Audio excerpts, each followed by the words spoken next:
this movie fits perfect into like great time loop movies. I guess TV counts too, because there are some of those. But time loop content.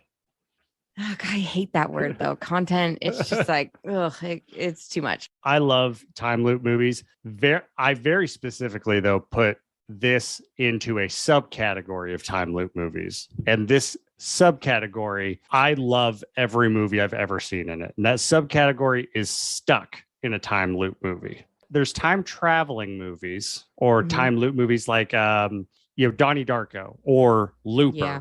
They are they are doing weird forms of going back into the past, or they're seeing versions of their future, and they're in this butterfly loop. effect kind of, because that one he goes back to the same points multiple times. That's like why I always think of it as like a time loop. I think the big difference between time loop movies and stuck in a time loop movie is, one, the people stuck, it's involuntary. So Ashton Kutcher in that, or Donnie Darko or Looper, they are choosing in some sense to go through. Yeah. They're choosing to travel, but then also they are reliving one moment, like one day, over and over and over again. So it's, and if they die or go to sleep, it just starts over. Basically, there's a reset. So technically, though, even if it's not actually like sci-fi, technically, 50 First Dates is technically a time loop movie. I feel bad. You could argue it earlier. You could argue it. I didn't think about it, but it's pretty good argument. Most realistic version of a time loop, because only if your brain, and Memento, I guess too. No, Memento it's backwards. Okay, so it's a backwards time loop. Excuse me, but same fucking thing, right? It's not a time loop. It's just played backwards. All right, I haven't seen that movie in forever, so I just rewatched it. But doesn't he forget everything every day? Yeah, but that's why he plays it backwards. He forgets things, but he doesn't relive the same day. Okay, yeah, I know, but that's what I'm saying is that I guess you're right. Okay, 50 First Dates, she technically does live the same day for a long time over and over, because her dad and her brother set it up that way. Yeah, so she is technically. Yeah, her experience is a time loop. Yeah, but they're not stuck there. She is, but she doesn't know she's stuck, right? It's actually interesting. We're watching the outside of the time loop in that. But you never normally. Yeah, it's weird. I think it's an interesting point. I think we can throw it in the category. I'm going to put it in that category. Yeah, I'm going to choose to think of it that way. It's a great movie. But so I love those movies. I'm going to list these movies. It all starts with The Godfather, Groundhog's Day. I thought you were going to say The Godfather. And I was like, okay, that's another one I have not seen. I know. Terrible, but you mentioned it several times. There's no time loops in there, right? Oh, The Godfather. Gotcha. That's what I thought you meant. Yeah, no. Groundhog's Day. Yes, I'm embarrassed about it. 1993 is when that came out. Then we didn't get another stuck in a time loop till 2011 with Source Code. And that one's like a weird time loop, right? Because he's like in a remote place and he's trying to. He's kind of like plugged into a computer. Right? He's like plugged into a computer. He's plugged into a computer simulation. Yeah. But it's like also the same day, and he can actually make a difference. Yeah. But it's the train blows up. He has to. It's a time loop with a mystery. He has to solve the mystery. Yep. I love that, because it's like a little detective spin, but he's like a soldier or something. And then there's another big twist at the end of that one, right? Yeah. Isn't it like he's been dead the whole time or something? Well, yeah. It's like his brain is plugged in, and then like the ending of it, I need to rewatch it, but it's like the ending is like he solves the mystery, but then like his brain gets sentient in the simulation, and then he lives on, and I don't know, something weird. Oh yeah, I don't remember any of that, but I want to rewatch it now. But I do know, it's like the big twist, and kind of it's always my favorite twist when it's like she's been dead for 10 years, and you're like, what? I love it. I always just assume that's what's happening in every movie. But it's weird that there's almost a 20-year span before another one of those movies. And like Groundhog's Day did it so well, probably. But like it was a successful movie. They didn't make sequels? No. It was a successful movie. And that is weird. It's kind of weird that no one copied it, because I feel like Hollywood is always copying each other. So that they didn't make a whole franchise out of it. Yeah. Maybe he was busy with Ghostbusters still. I don't know. It's like, there's always like pairs of movies that come out together, like White House Down and Olympus Has Fallen. Yes. Or like Deep Impact Armageddon. Yeah. Like same year, same fucking plot. Yeah. Literally. So it's just weird that there's like a 20-year gap. And then God bless the 2010s, because the 2010s just make up for old times. Because from 2010, we have Source Code and then Edge of Tomorrow, which is I haven't seen that one. That's maybe one of my favorite Tom Cruise movies. That's like Tom Cruise, Emily Blunt, right? Yeah. Am I wrong? It's like a shockingly good sci-fi movie. Some good movies, but yeah, is that your hot take that Tom Cruise has some good movies? I'm just saying that, like, especially in like I just always feel like he always is in good movies. Like even if it's not that great, he's pretty great. Yeah. I like him. So we have Edge of Tomorrow in 2014, and then Happy Death Day in 2017, which my favorite classic. That and the sequel, both great. They're unbelievably good. Then 2019, Russian Doll, which is just I have not watched it. It's pure art to me. It's so good. Yeah, it's good. It's so good. I love her. She's Natasha, what's her name? Natasha Lyonne. Yeah. She's incredible. And that show is her, one other woman, I forget her name, and then Amy Poehler. Really? You know what? I wrote that I heard show about together. that. Yeah. That's cool. It's amazing. Highly recommend both seasons. Great. Yeah. And so 2019, and then we get this in 2020. So like we just get a decade of great stuck in a time loop movies. And it's just. So are you saying Source Code is responsible? Because maybe it sounds like it is. Source Code was the pioneer to bringing it back. Yeah. It's maybe the least successful of all of these movies. The Source Code, they went there. All right. So then I think we should move on now. We've covered. All right. There's so many more time loop movies than I even thought too. I was thinking like I could name 3 off the top of my head, and then I was like, oh shit, yeah. Well, one that I know that you haven't seen that you have to see is Looper.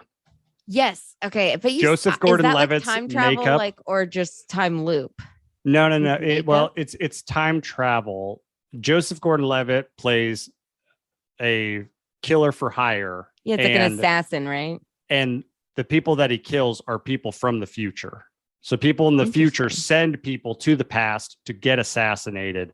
Joseph Gordon-Levitt is one of those people that assassinates him. And one of the people that gets sent back is his future self, Bruce Willis. So he has to kill himself. I love this already. He tries to kill himself. It doesn't go right. And so then the story goes from there. What do you mean about his makeup? Well, if you haven't noticed, Joseph Gordon-Levitt and Bruce Willis look nothing alike. Yeah. So Joseph Gordon-Levitt wears these prosthetics to look more like Bruce Willis, because Bruce Willis is not going to. I was about to say, he's like, Bruce Willis is like, pay me a hell of a lot of money if you want to cover this beautiful face. But like, which I would also say the same thing as Joseph Gordon-Levitt, but he's also like, it's kind of cool to be able to look like Bruce Willis. Why not? Like he wears these like bright blue contacts, and but it's a great movie, and putting it on the list.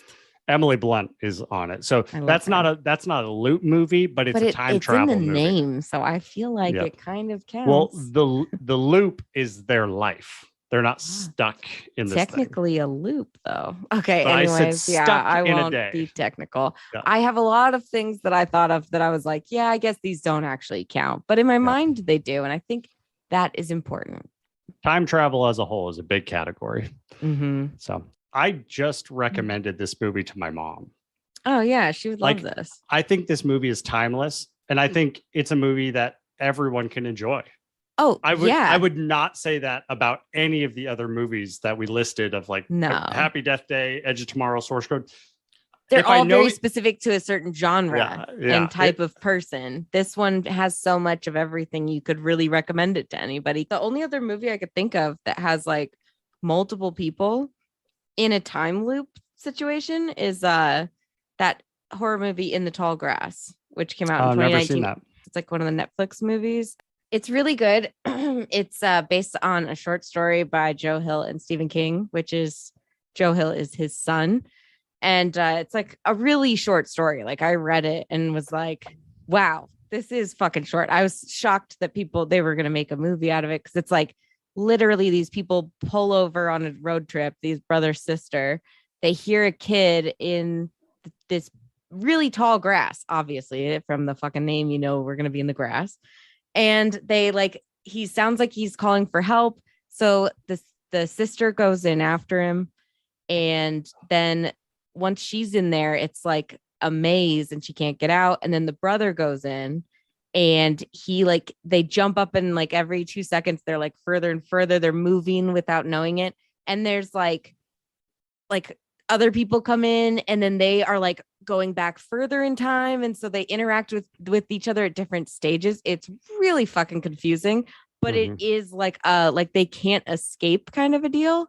And there's another couple there, the kid's parents, and the dad is Patrick Wilson, and he's like Jack Torrance in The Shining vibes right there, because he's like, I've gone crazy, I've touched the big rock here, and now I love the grass, and like you need to join with me or die, like weird shit.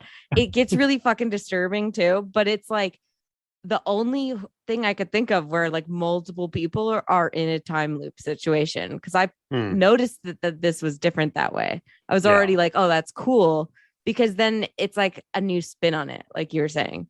So it was fun to have like a romantic side of things versus like it works. I think it works well for like a romantic comedy having multiple people in it. And then same with like a horror movie, because I mean, I would be the first person to go insane after that. I think, especially if I was trapped in some fucking grass. I am hella allergic to grass. That sounds like my fucking nightmare. And it's like muddy and disgusting. Oh God. And there's like dead things around because those things don't move. Oh God. It's actually a decent movie. Like I recommend it. It sucks because this is maybe my scariest situation to be in a horror movie or any kind of movie, because my go-to get out of jail free card in any scenario that's like really upsetting, I would just kill myself.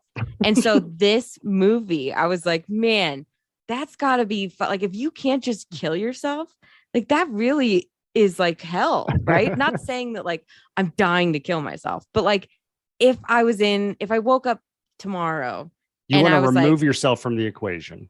Yeah, exactly. If it's a horrible scenario that there's no escape from, right? Like if I wake up and I'm stuck in a time loop forever and every time I kill myself, it just starts over.